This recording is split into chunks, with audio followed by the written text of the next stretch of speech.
coordinateur du Forum social au Sénégal. Et à ce titre, je suis très heureux de vous recevoir ici pour discuter à la fois des questions de citoyenneté, de développement, de politique et de gouvernance, mais aussi de quel rôle, quelle part les citoyens devraient jouer dans la gouvernance en Afrique et dans le monde. Et ici, comment est-ce que les hommes politiques aussi auraient dû prendre en compte les questions du contrôle citoyen, de la redevabilité citoyenne, pour qu'un autre monde soit possible. Ce slogan qui est le slogan du Forum social mouvement altermondialiste du Forum social mondial qui considère que oui, un autre monde est possible. Alors, Mignane Diouf, pendant la campagne électorale, les acteurs de la société civile, une large coalition, a réussi à élaborer ce qu'on a appelé le pacte national de bonne gouvernance, qui émane du rapport des assises nationales et du rapport de la Commission nationale de la réforme des institutions qu'avait commandé le président Macky Sall. Alors, si vous devriez parler aux citoyens sénégalais de manière plus concise, plus précise du pacte, vous leur direz qu'est-ce que le pacte va leur apporter dans leur vie, qu'est-ce que le pacte va changer pour le pays? Très bien. Je crois que donc le pacte est une sorte d'engagement moral, politique, citoyen, qui lie des décideurs à des citoyens qui leur font confiance et que aussi eux, ils jurent la main au cœur qu'ils vont mériter la confiance qui leur a été accordée. Dans ces cas, ce que le pacte aurait dû apporter, c'est d'être la base d'un changement fondamental dans la forme de gouvernance. Parce qu'on va accepter d'être contrôlé, on va accepter le contrôle citoyen, on va accepter donc d'être évalué, on va accepter d'être sanctionné quand on fait une faute. Vous voyez dans certains pays asiatiques, quand un responsable fait une faute, il vient s'agenouiller, s'incliner. Même un petit manquement dans la responsabilité, les Japonais viennent s'incliner. Ils pleurent, hein, à chaudes larmes. En pleurant et en demandant pardon. Parce que juste, j'ai vu une image où des vols d'avion ont connu un retard. Et les responsables de la compagnie viennent dire aux voyageurs, nous sommes désolés, pardonnez-nous. Plus jamais ça ne va plus arriver. Ici, on ne peut pas voir quelqu'un qui vient dire excusez-moi d'avoir mal utilisé le budget que vous m'aviez donné. Donc ce que le pacte va changer, c'est qu'il y ait plus de citoyenneté et de forte citoyenneté active qui participe au contrôle, qui participe à l'alerte, qui aussi donc participe à la sanction positive ou négative. Le pacte aussi va aider, pourquoi pas, à ce que les décideurs qui s'engagent à dire donnez-moi vos voix et je vous amène à un développement endogène inclusif et durable, s'ils ne respectent pas leur engagement, mais qu'ils acceptent aussi d'être sanctionnés. Donc ça veut dire donc que l'engagement qu'on prend dans ce pacte, chacun jure, chacun s'engage et chacun dit je vais respecter jusqu'au bout ce que j'ai promis de faire. Si je ne le fais pas, j'accepte d'être sanctionné et que la sanction ne soit pas vue donc comme une chasse à la sorcière, mais quelque chose que je mérite moi-même. 13 des 19 candidats à la dernière présidentielle ont signé ce pacte, et y compris le président élu Diomaye Faye. Alors, il a un horizon de 200 jours pour la mise en application de cet outil de gouvernance. Alors, pour vous, quelles sont les différentes transformations que peut induire la mise en application de ce pacte au Sénégal? Oui, Fred, vous savez, nous sommes dans un contexte mondial dit de mondialisation, comme ici se devait se répéter, mais une mondialisation néolibérale où de plus en plus le monde est devenu une marchandise, mais aussi une mondialisation où de plus en plus tout le monde se plaint de la gouvernance des affaires du monde. Et personne ne peut nier l'évidence que ce monde est mal gouverné. Cette malgouvernance se fait sentir à différents niveaux, à différents secteurs, les secteurs de la santé, de l'éducation, de l'alimentation, etc. Donc tout le monde constate qu'il y a quand même un problème si on tient compte des richesses actuelles du monde, de la technologie avancée du monde. Nous sommes à l'ère de la cybernétique où on voyage aujourd'hui dans des jets privés, on voyage aujourd'hui dans des avions qui réduisent le coût du voyage. On opère au laser du point de vue technologique. On commerce aussi par des moyens aujourd'hui numériques. À distance. À distance. Ça veut dire donc que le monde a atteint un certain niveau de développement. Mais malgré tous ces atouts et ces possibilités, nous sommes aussi dans un monde où de plus en plus l'homme n'a jamais eu aussi soif. La question de l'eau. L'homme n'a jamais eu aussi faim. La famine est partout, dans certains coins du monde. L'homme n'a jamais eu aussi peur avec les guerres, les conflits, les foyers de tension. Vous voyez ce qui se passe en ce moment où nous parlons à Gaza. En Ukraine. En Ukraine. Au Soudan. Au Soudan, dans le Sahel. Bref, donc malgré tous les avantages en termes de moyens et de ressources, le monde va mal. Et la gouvernance pose problème. C'est dans ce contexte donc que par des séries de réflexions, d'analyses, des citoyens sénégalais et autres africains ont pensé que c'était bon d'inventer un mécanisme qui pourrait être appelé un pacte, qui relierait, qui lierait les gouvernants des gouvernants dans une sorte d'engagement mutuel de mieux faire, de gouverner mieux et plus. Donc, dans ces conditions au Sénégal, où on a connu 2 alternances, 3, à un moment donné, on s'est rendu compte que malgré le fait d'accéder à des alternances, la qualité de gouvernance ne changeait pas fondamentalement et qu'on semblait donc rester à nos fins quand on évalue le mécanisme de gouvernance globale.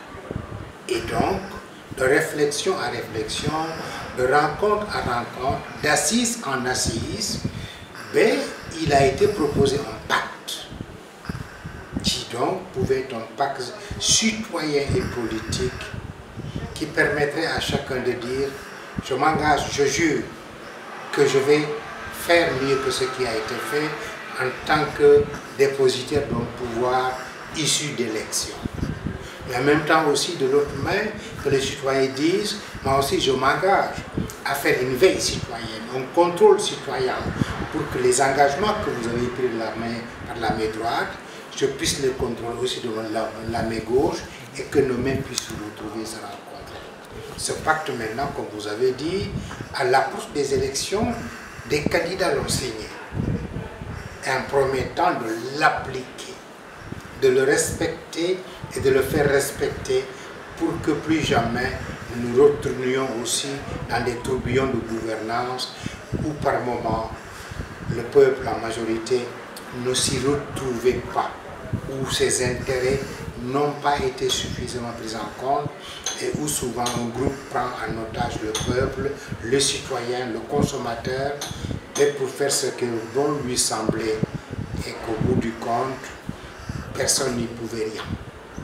Alors, voilà donc comment est parti un peu l'esprit du pacte. Et au Sénégal, avec les assises, avec aussi le mouvement de réforme des institutions, parce qu'en fait, les gouvernances se font aussi à travers des institutions. Est-ce qu'il fallait réfléchir à transformer les institutions, à mieux les adapter à une gouvernance inclusive, participative, transparente, et qui se soumet aussi à un contrôle citoyen de veille? C'est tout ça donc qui a permis à notre avis d'en arriver à faire des propositions sur la base de considérants et d'articles qui m'ont permis au Sénégal en tout cas de dire nous devons améliorer les produits des alternances et aller vers une gouvernance meilleure, ou en tout cas une gouvernance beaucoup plus adaptée aux attentes des populations. Oui, parce que la démocratie, c'est au-delà des élections et des alternances. Oui, la démocratie n'est pas seulement le fait d'organiser des élections et de proclamer des résultats. Ça, c'est un aspect de la démocratie, c'est-à-dire l'aspect électoraliste de la démocratie.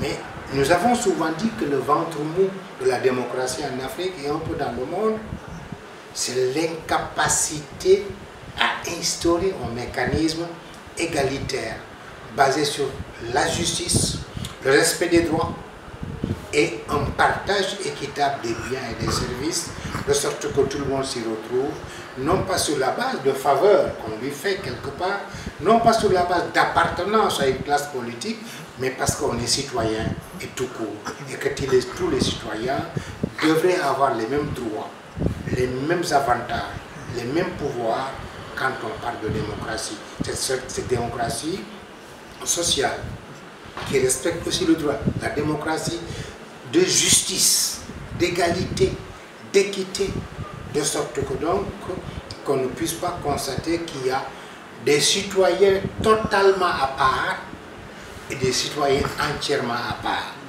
mais qu'il y ait une homogénéité dans le traitement des avantages, des droits et des devoirs de tous les citoyens. C'est là seulement qu'on pourrait éventuellement parler d'une démocratie, parce que la démocratie ne se limite pas seulement à dire nous savons choisir des députés, des chefs d'État, et qu'on s'en limite à ça, sans que la mission qui leur est allouée, qui leur est assignée, ne puisse pas faire de sorte que chacun puisse se reconnaître dans les services que rendent cette mission de ces élus-là. Alors, Mignane Diouf, je sais que dans le modèle suisse, le citoyen, à travers quelques milliers de signatures dans la rue, il peut amener les parlementaires à voter ou à abroger des lois. Quand on prend également le modèle vénézuélien, ils ont dans leur constitution ce qu'ils appellent le référendum révocatoire, qui permet justement aussi aux députés éventuellement de révoquer le président parce qu'il ne répond plus aux aspirations du peuple. Voilà. Concrètement, avec le pacte dans le cadre sénégalais, quel pouvoir on donne aux citoyens? Oui, les exemples que vous avez donnés, ça existe bien sûr. Vous voyez que la Suisse est un État fédéral, avec un gouvernement fédéral.